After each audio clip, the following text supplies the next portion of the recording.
Hello and welcome to Little Golem TV. Today I'll show you a match, and it's a match between top players Smoores and Geoff Cameron in the game of Dots and Boxes. Dots and Boxes is my favorite game, and I think this match demonstrates some of the reason why. It gives rise to some interesting situation, then demonstrates some of the trade-offs you usually have to go through such a match. Um, Geoff Cameron has played on the side Little Golem for a long time. I think he's won the last couple of championships, and I think basically everyone agrees he's really one of the strongest active players on the side, if not the strongest. Smoores is a relatively new player on the side. He's come to the side, and I think he's beaten every single top player in at least one game. So he's really showing some excellent results. We're really looking forward to seeing a lot more from him. So in this game, Smoores is playing player 1 and Geoff is playing player 2. And if you know the game, it means that Smoores is trying to make the number of long chains either 2 or 4, 2 being the far more common, while Geoff is trying to make the number of long chains either 1 or 3. This is in order to have the initiative. Okay, so let's take a look at the game. Smoores is opening, playing in the middle on the bottom. Think it's a fairly common opening move. I'm not really sure if it's proven a great record or something. I haven't done any computer analysis during this match. It's just my interpretation of the moves. So I think it's a pretty standard opening move for player 1. Geoff responds by playing a little above and to the right. I think he's hinting at forming just one long chain through the diagonal, so from the top left to the bottom right. And I mean, it's a really weak hint. It's pretty easy to prevent, but I think if I'm to read anything into this move, I think it's the small threat of this diagonal being formed. Sorry. So on move 3, Smoores cuts off this diagonal and he splits the board up into two parts, a left part and a right part, and I guess his plan is to make one long chain in each part and thereby two long chains, making him win. So on move 4, Geoff Cameron starts splitting the right part of the map into two. So I guess his plan might be to let one chain be formed in the bottom right, and then probably one chain around the area of the top right, and one chain around the bottom left part of the map. So on move 5, Smoores, he accepts this it seems. He starts forming his chain on the bottom right. And of course he's threatening by playing all the way to the right to make this chain go all the way up to the north. So we see on move 6, Geoff is cutting off his chain, saying, okay, Smoores, you get this chain, but you stay in the bottom because I want another chain on the top, so don't go make your chain grow up there, because then I'll only be able to make 2 chains on the entire map. So on move 7, Smoores, it's actually a bit of a nice move, because it seems that Smoores is actually sort of helping Geoff, because he's saying, okay Geoff, you want this chain on the top, let me help you form it. But notice the way the chain is oriented. If this chain is being formed, it might go all the way down into the bottom left part of the map, and that's really not what Geoff wants, because remember, he wants 3 chains, so he wants another chain here. So on move 8, Geoff cuts off this chain, saying, okay fine Smoores, you get this chain on top of the map, but let's not make it grow into the south, because I actually want another chain there. And on move 9, Smoores says, okay, go ahead. We make the chain on the top, we'll see what happens. So if you take a look at the map right now, I think it seems to be looking pretty okay for Geoff Cameron.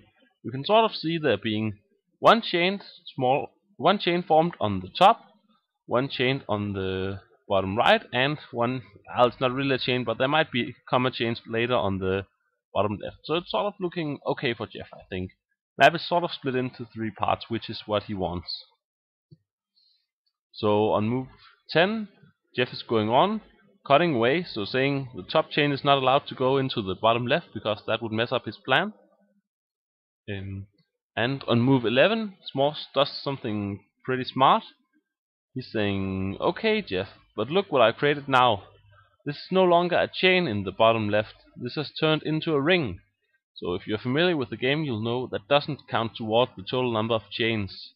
So that means right now it's sort of changed perspective. So now it's looking pretty good for Smoores because he has alright the ring. He will have to sacrifice those 4 boxes to Geoff to keep the initiative, but he has sort of 1 chain on the top and 1 chain on the bottom right. So he's saying, okay, I'm pretty confident winning this chain battle. Okay, so on move 12, Geoff accepts this and says, okay, this is not looking too great for me, so I have to do something drastic. And Geoff sacrifices the 2 boxes on the bottom right. And it's something he's been... I think if you look at his games, he'll often do sacrifices. Geoff is a player who really likes to be in control. He wants to win the chain battle. He's really stubborn that way. And this is shown here. He sacrifices these 2 boxes. Now, I'm not saying it's a misplay. I'm not saying this is really a typical Geoff Cameron move, because you'll often sacrifice something to stay in control. So on move 13, Smoores of course takes these 2 and says, okay, Geoff, I accept your sacrifice, but I'm gonna try to form this chain anyway, whether you like it or not. So he's trying to form a new chain on the bottom. Of course, Geoff wants to prevent this, and it might seem tempting to sacrifice this box right away that Smoores is building at. But if he did that, if Geoff sacrificed that box, Smoores would actually be able to form a chain in the bottom right corner, which is exactly what Geoff wants to prevent. And of course, Geoff being a smart player, he doesn't do this. So in move 14, he instead sacrifices the box here. And this will prevent Smoores from building a chain. So on move 15, Smoores takes the sacrifice and he builds a bit further along the bottom. So he's saying, okay, just give me a little sacrifices, Geoff, and I'm gonna try and form this chain anyway. On move 16, Geoff is realizing he's in a dangerous position if he doesn't want this additional chain, so he sacrifices another box in the bottom. On move 17, Smoores once again, of course, accepts the sacrifice and is threatening still to make a chain in the bottom right. Now this is, it's pretty obvious for Smoores he's not going to be able to build a chain here, because he would need 2 moves for that. But he's doing threatening because it makes Geoff have to sacrifice yet another box to prevent it. So on move 18, Geoff does another sacrifice to win this chain battle. So it's really 5 boxes he's sacrificed now, which is quite a lot. So on move 19, Smoores accepts the sacrifice, and he now starts building on the west. So you can see if he's able to make a line, a vertical line here where he's building, he could form another chain. Of course, Geoff doesn't want part of this, so on move 20, he's making his chain longer, so trying to merge the 2 chains, which is really what he wants. He's far behind now, so he really has to make a long chain in order to win. So on move 21, instead Smoores now tries to form a new chain in the north part of the map. Now you see, this is not the strongest threat because he only has 1 box, and a chain needs to be 3 boxes long. So on move 22, Geoff Cameron doesn't really care about that yet. Instead he plays on the right, so he's realizing he has to make his chain really long to make it count. That's why he's playing there. So he's saying, go ahead with your little threat, I'll deal with it later.